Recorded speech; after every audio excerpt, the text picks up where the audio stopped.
Hello everyone, my name is Mike and this is Matrix to Paradise. This channel I created to show, to document basically my journey from the Matrix, which is working in this truck in the United States, to leaving this and going to my paradise. My paradise just happens to be slow travel around the world. And just basically doing what I want to do and traveling the world and exploring and, new cultures, new languages, new foods, whatever, around the world. And that's what I'm working on doing. Anyway, I have arrived in Kansas City. Well, it's not Kansas City where I'm at right now. I'm in Topeka, Kansas, and I'm going to Kansas City tomorrow morning. I'm doing my 34-hour reset right now, and I'm here at a Love's in Topeka, Kansas, right off the Interstate 70.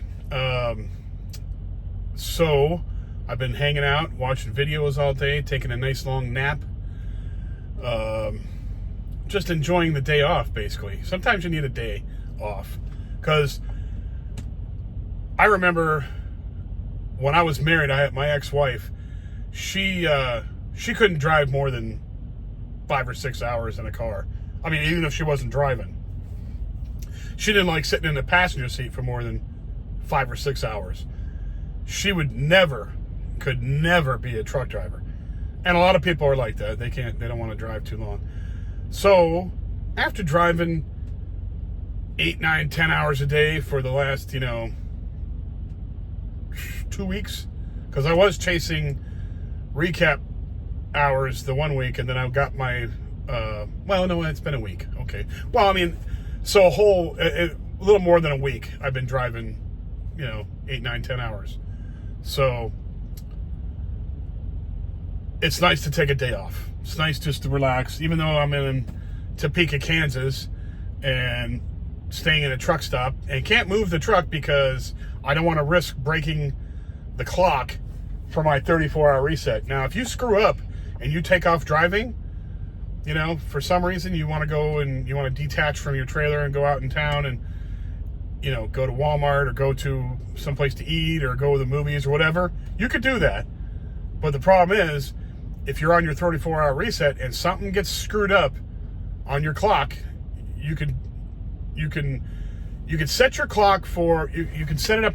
They have an option on there called, hold on, I'll tell you what it's called. I forget now. Like an idiot. Personal conveyance. I forgot about that. So they have an option on there called personal conveyance, which means you're not working, so to speak. You're not working. So you put the clock on personal conveyance. It kind of gives you like a hall pass to go and take the truck where you need to take it to go get some food, because they understand that you're in if you're doing a 34-hour reset, especially, you're stuck in a truck stop. So you just leave the trailer in the truck stop and you go off and you go out into town. But before you leave, you put it on personal conveyance so it doesn't interrupt the 34-hour reset. Otherwise, you screw up and don't put it on, and you take off and it turns into drive mode, because it automatically will turn into drive mode if you go fast enough. And it ruins your 34-hour reset. You just broke it. So now to get it back, you'd have to do another 34 hours from that point on. And that's not fun. I've done that before and was pissed that I did that. Because then you have to go back to recaps, which means hours from the old clock the week before. You only get a certain amount back that you did the week before at the exact same time. So if a week ago I drove 7 hours that day, that's all I get back the next for the next day. And so it's just a pain in the neck. You want to have a full clock when you take off for the week. You don't want to have to keep chasing recap hours. It's a pain in the neck. Sometimes you have to, but the ideal situation is to get your 34-hour reset done, and that's what I'm doing. I am not going to try to do PC and take off, because I've tried that before, and the clock screwed up itself. You did everything right, and all of a sudden you look down and it's in drive mode, and you're like, what the hell? I put it in PC and it switched back. So I don't even mess with that if I have to do that. So if I'm doing a 34-hour reset, I do not care. Now, it's a different story if I'm just doing the 10-hour, after work thing. Because, if you screw it up, you only have 10 hours to mess around, to get back. 34 hours is a day and a half. Okay, more than a day and a half. Well, almost a day and a half. It's more than a day and a half. So you don't want to mess with that. Actually, it's not more than a day and a half. 24 hours plus 10 hours. It's just under a day and a half. So you don't want to screw around with that, because you don't want to have to sit in a spot for another day and a half, which you probably wouldn't have to anyway, because they would be wanting you to go anyway and telling you to use recaps. But you don't want to do that. You don't want to mess that up. So you get your if you get a chance, you get your 34-hour reset done, and you don't screw it up by being an idiot and going out into town and allowing the clock to screw it up. So just stay in the truck stop. Don't move. Don't mess with the clock. Leave it alone, because you can switch the status on here. You don't want to mess with that either. In fact, I don't even mess with that. So anyway, I don't mess with it. I don't want to mess around. Anyway, so I'm here in Topeka, Kansas. Tomorrow morning, I'm going to wake up. I'm going to drive into Kansas to the Owens Corning place there. I don't know if it's a distribution center or processing. I have no idea what it is. But anyway, I've driven from an Owens Corning plant, whatever it is, in Lehi, Utah, all the way to here in Kansas City, where I'll be about an hour away, to an Owens Corning place here in Kansas City. So it is what it is. Anyway, the good thing is that the next load I have is going to Dallas, which is another 700 miles, which is a good mileage. Not too bad. But it's at the same exact plant, the same exact Owens Corning plant that I'm dropping this load off. And that load is already preloaded, ready to go. So all I got to do is drop this load off.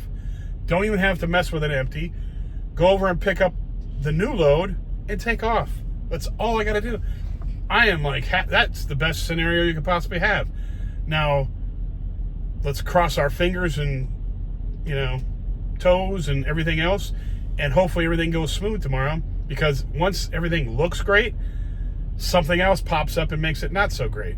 When everything looks like crap, sometimes it turns out right, but a lot of times you'll have everything seemingly going right, and then all of a sudden some crap will intervene and mess up the whole day that you think is going to go perfect, and that's annoying. Sort of like a Murphy's Law thing, but it's just trucking is like that. You'll think that, this is going to be great. Nope. You get there and there's a line of trucks, and the guard shack is taking forever to get your process through, and then, or they make you put on a freaking, all the damn PPE crap that they want you to put on. You gotta have a reflective vest on. You gotta have freaking hard hat. You gotta have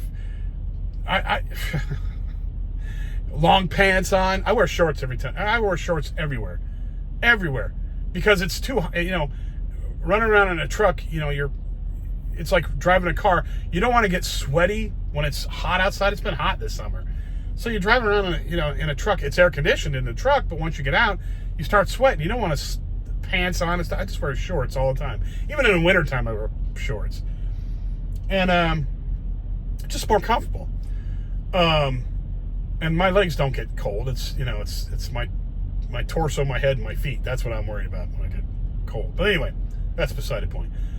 But some places want you to put on a hard hat, a reflective vest, these frickin' stupid glasses, and have long pants on. And I'm like, what? And some idiots, I don't know who the hell came up with this kind of silliness, but people run, for some reason, truckers nowadays, these new guys, run around wearing flip-flops.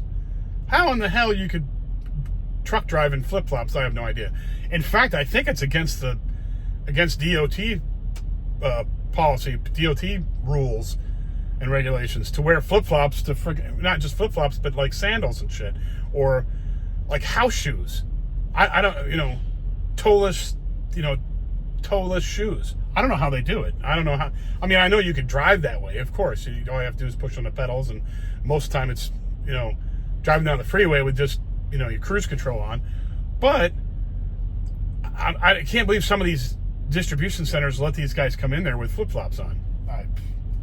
God knows. And why would you want to wear flip-flops in the? This is a dirty job. Like, you got to take a shower a lot, and this, you wouldn't believe, these trucks get dirty, and these yards we pick up are dirty. Pick up in are dirty. When you're fueling, your arms rub on shit, and you get dirt on you, and oil and grease and all kinds of crap. I don't know why you'd want to wear flip-flops to get your toes all nasty. And anyway, so another little thing I was going to bring up. A guy contacted me on my channel. I haven't gotten a hold of him yet since he left a message. He left a comment saying he'd like to do a face-to-face for a video. His channel is Trucking and Politics is the name of it. Trucking and Politics. And I suggest, if you like trucking and stuff, and you like politics too, go over and check out his channel. He's really good. I like him. Anyway, I'd like to get together with him. I was watching some of his videos today, and one of them was, it interests me, and I thought I'd talk about it here. He was asking the question, what is a super trucker? And we hear this term all the time. And he's like, he said, he's been doing this for a long time. And he said, I don't know what that is. He goes, I don't know what you'd call a super trucker. I don't know what the hell that means. And since I've only been in the industry for about 3 years now, I have an idea of what a super trucker is. This is what I feel. Now, the actual term thrown on people, it's a derogatory term. Somebody who really is a super trucker is probably somebody who's really, if you wanted to say, hey, he really is a super trucker, he's good. If you wanted to put it in a positive light, you would probably call a super trucker somebody that was like him. He has, 20 some years of experience.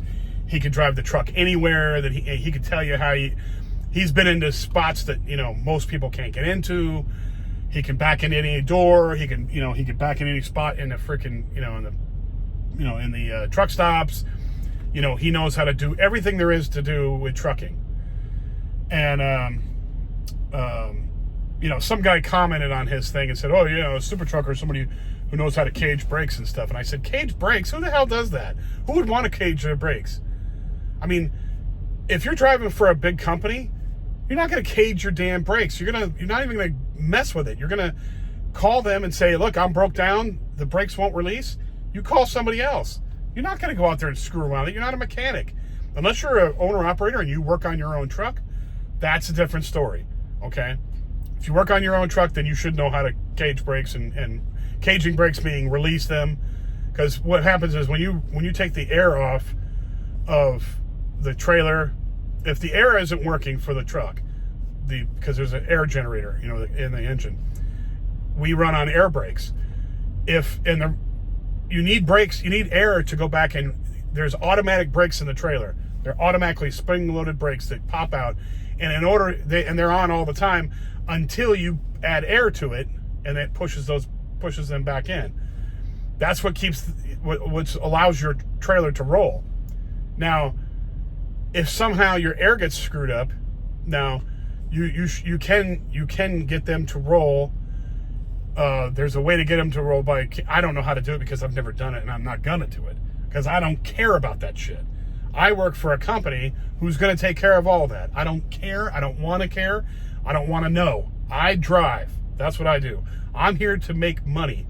I'm not here to be any kind of trucker or super trucker or anything else. I don't care about that shit. Like, I see some of these guys driving around these Peterbilts, 379s, 359s, whatever, and they have, these things look like they came off the showroom floor. I swear to God, they look better than the showroom floor. Have chrome and chrome everywhere, these stacks that are freaking 20 feet in the air. Well, they seem like they're 20 feet in the air. They have all this crap on their truck, and obviously these guys take real pride in their trucks, and they put a lot of money into them. I don't see the purpose of doing that. Now, if that's what you like to do, if that's what you like to spend your money on, I am not one to mock them. That's fine. That's cool. And their trucks really look cool. It's just not for me. That's not me.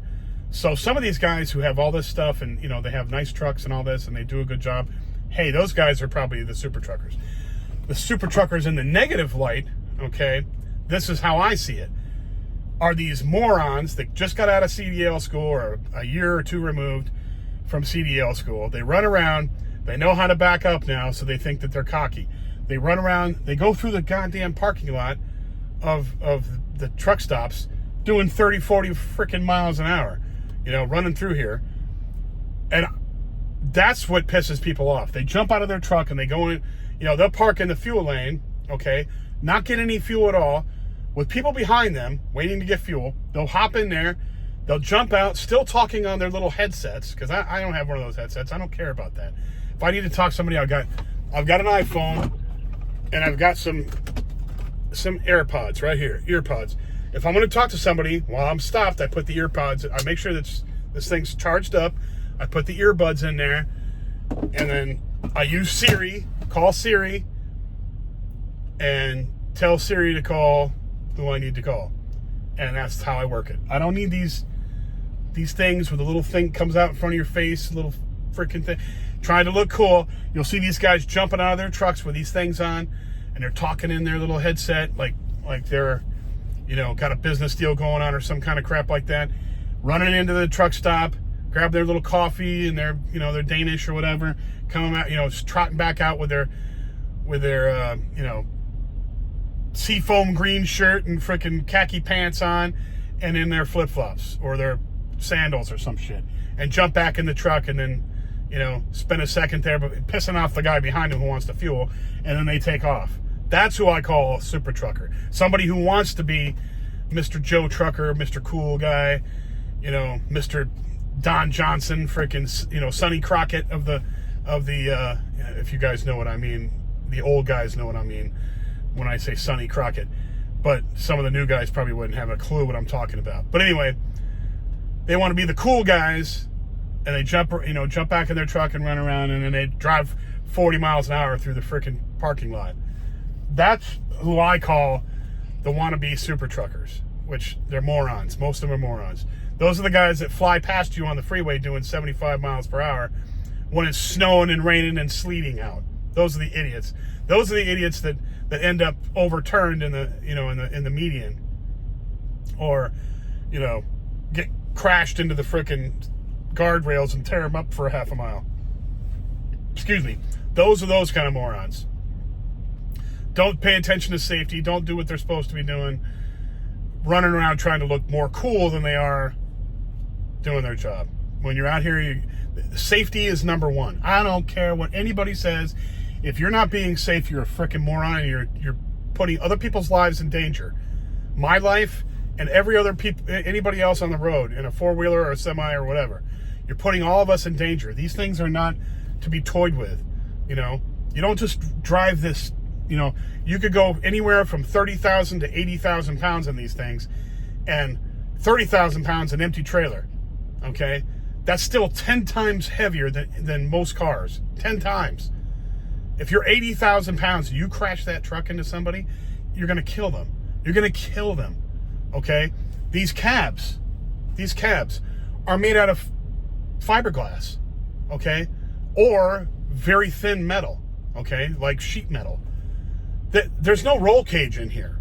So if this goes over and gets, I've seen them get sliced off, right? I mean, like this height right here gets sliced off because they ran into something that, or somebody they drove past, they got into a wreck with some other truck, and they had cargo on there that freaking sliced the damn cab apart. That means your head's coming off. These guys are stupid. This is dangerous. Dangerous. You don't want to mess around with this. Anyway, those are the super truckers, if you ask me. Now, the guys that are really good, that have been doing it for 20 freaking years, or more, those guys are the real super truckers. Those guys know how to be safe. They know how to do their job properly. They, they've done it all. They've seen it all. They've, whatever. This is the life they live. Hey, more power to those guys. That's their life. They enjoy trucking, or they wouldn't be doing it for 20 years. And they've made it their life. I don't want to make it my life. I enjoy trucking, but I am going to go overseas and do traveling, which is my enjoyment. Traveling is my fun. That's where I'm going to excel. I'm just living in the matrix right now, trying to get a buck. And the only reason I'm doing trucking is because it's free living. I don't have to pay any rent.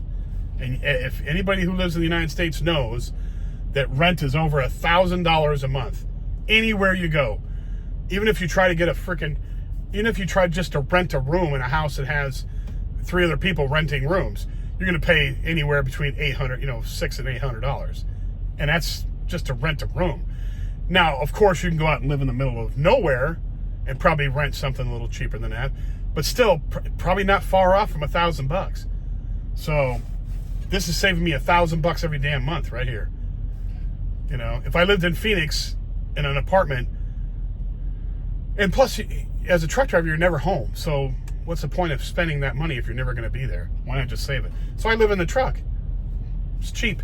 Don't pay any utilities, and no rent, none. So that's why I'm doing this. I definitely enjoy this job. I don't enjoy the detriment to your health it causes, but thankfully I'm only doing this for another year, less than a year. I should be out of here by May. But anyway, I don't enjoy that, but the job itself, very, very much up my alley. Driving is fun, and backing this truck, and getting into docks, and maneuvering places where it's tough, and you pull it off, and you're like, yeah, I did a good job there. Awesome. You give yourself a mental high five. It's just fun. You even after you've learned how to do everything, you still get a kick out of freaking being able to do something that most people can't do. So you get a kick out of it. I'm not saying I'm any better than anybody else, not even close, because anybody can learn this if they put their mind to it. But it takes some time. It does. It takes some time. And it took me, I was the worst damn backer in the world. It took me at least a year to get pretty proficient at it, to get decent at it. At least a year. It took me a year. After doing it for a year, I finally, I'm like, I could park anywhere now. Whereas most of the time, most of the people that I've seen, 6 months, they were already backing no problem. Some guys, I was a trainer for a while. Some guys got the backing part right away. Boom. I had a couple Mexican guys that I trained. They didn't know each other. They were separate guys. Those guys were excellent at backing. I don't know why. Well, the one guy told me because he used to back trailers with. He used to work for a landscaping company, and they have trailers in the back of their trucks. So he knew how to back it up with a pivot in it, and that was the same concept with a tractor trailer. Excuse me. So he had it down pat. It was easy. I was like, God, I wish I would have done that and learned how to do this a long time ago. But anyway, I like this job, but I'm definitely going to be going overseas and doing what I really like in my paradise. This is not my paradise. This is paradise for some people, but not me. Anyway, that's all I got for now. A super trucker to me is a bonehead that runs around thinking he's a super trucker. That's what I'm saying. Anyway, you guys, if you like the video, please hit the like button.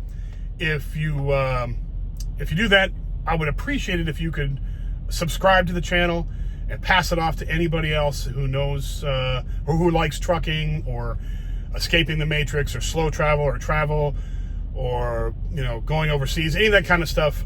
That's up my alley. So if you know anybody who likes that stuff, please pass the channel on to them. And I appreciate everything that you guys do, and all the people that watch my videos. I appreciate it. Thank you so much. I will get back to you again on Friday. I should be in Dallas on Friday, so I'll talk to you then. Bye now.